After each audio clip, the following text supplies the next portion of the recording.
দেব, আমি নিশ্চিত করেছি আমাকে পিতার আয়োজিত যজ্ঞে যেতেই হবে। দেব, আমি নিজের অপমান সহ্য করতে পারি, কিন্তু আপনার নয়। সতী, বোঝার চেষ্টা করো। সতী, আমার কথা শোনো, ওই যজ্ঞে যেও না। আপনি আমার জন্য চিন্তা করবেন না দেব। আর যদি তুমি আমাকে অপমান করেন, তাহলে তখন তুমি নিজের মনকে এত কঠোর করতে পারবে সতী? আপনি প্রতিজ্ঞা করুন, আপনি আমাকে যজ্ঞতে যেতে বাধা দেবেন না। আর আপনি আমার কাছে আসবেন না যতক্ষণ না স্বয়ং সতী আপনাকে ডাকে। আপনি ওখানে যাবেন না। এ তুমি আমাকে কি শপথ দিলে সতী? দেব, আমাকে বিশ্বাস করুন দেব, আর আমি না গেলে ওখানে কোনো আহুতি ফলিত হবে না, আর তাতে কল্যাণের পথে বাধা আসবে। সঠিক বলেছ। তোমার শপথের সম্মান রাখার জন্য আমিও একটা প্রতিজ্ঞা করছি। যতক্ষণ তুমি ওই যজ্ঞ থেকে ফিরে না আসো, ততক্ষণ আমি নিজের চোখ খুলব না। যতক্ষণ তুমি শিবকে নিজে না ডাকবে সতী, শিবের নেত্র বন্ধ থাকবে। ঠিক আছে দেব, আপনি আমায় আজ্ঞা দিন।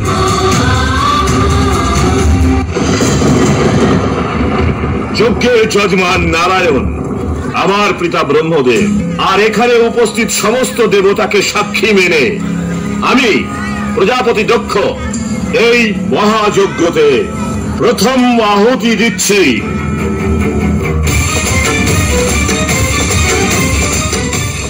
পিতা, দ্বার পালকদের এতটুকুও বুদ্ধি নেই যে শুভ কাজের সময় শ্মশানবাসীদের ছায়াও মঙ্গলময় হয় না। এই যজ্ঞতে কেবল আহুতি দেওয়ার অধিকার চাইছি পিতা। যার নামে তর্পণ করা হয়ে যায় সে প্রেত হয়ে যায়, আর তাদের শুভ কাজে কোনো স্থান হয় না। যে ওই দিন আমি মহাকালের কাছে তোমাকে দান করেছি, আর সেই মহাকালী আমায় গ্রহণ করেছিলেন পিতা। এখন বুঝতে পেরেছি বিনা নিমন্ত্রণে তুমি কেন এখানে এসেছো।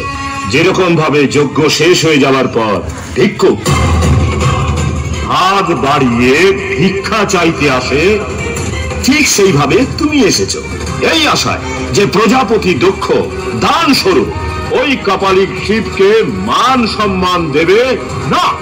ওই কাপালিক শিবের জন্য আমার বাড়ি থেকে ভিক্ষা পর্যন্ত যাবে না। আমাকে বোঝাতে এসেছো প্রজাপতি দক্ষকে?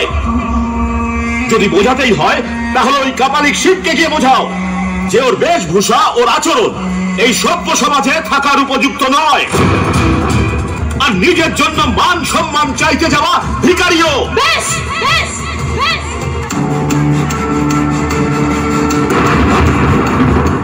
আমি আমার শিবের বিরুদ্ধে আর একটা মন্দ কথাও শুনবো না।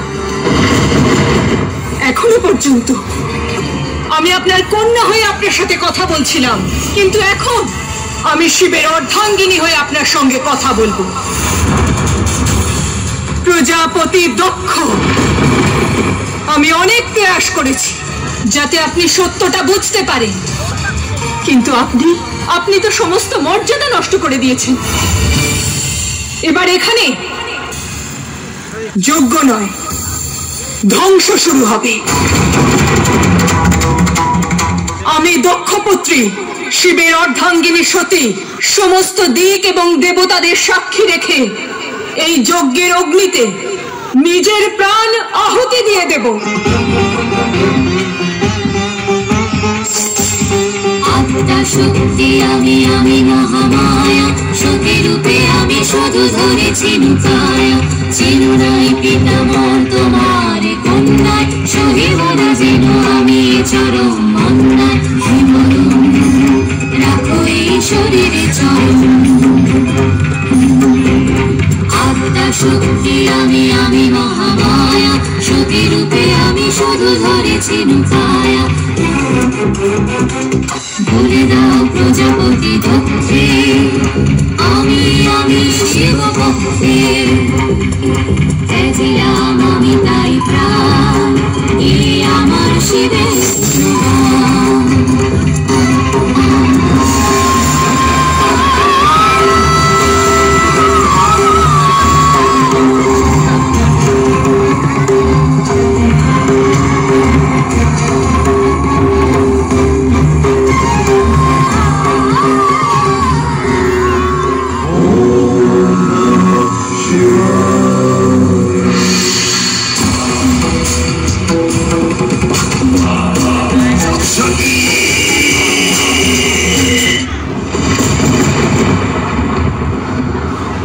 আমার এই জটা থেকে আমি আমার এক নতুন অংশের জন্ম দেব, যে দক্ষকে তার পাপের সঠিক দণ্ড দেবে।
এবারে এই ভদ্রকালী তোর কালকে মুক্ত করবে।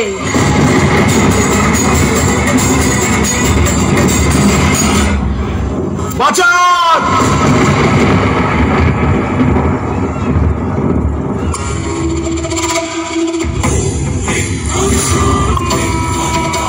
দেবী, দেবী আমাকে ক্ষমা করে দিন।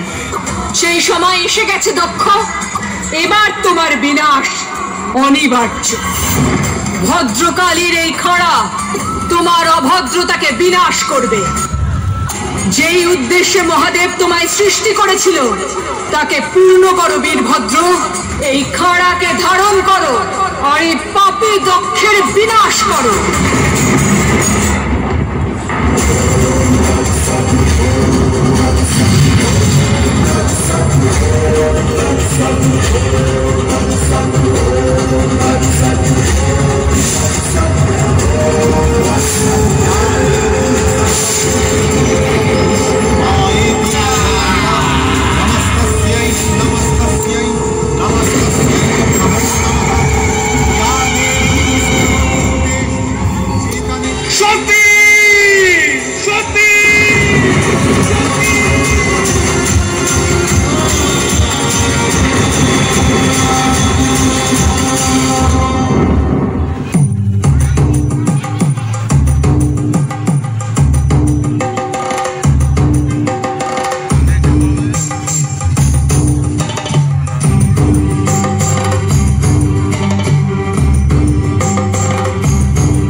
যদিও সতীর শরীর মৃত, কিন্তু তার আত্মা সতত এবং শাশ্বত। আর কোনো অস্ত্রই তার আত্মাকে খণ্ডিত করতে পারবে না।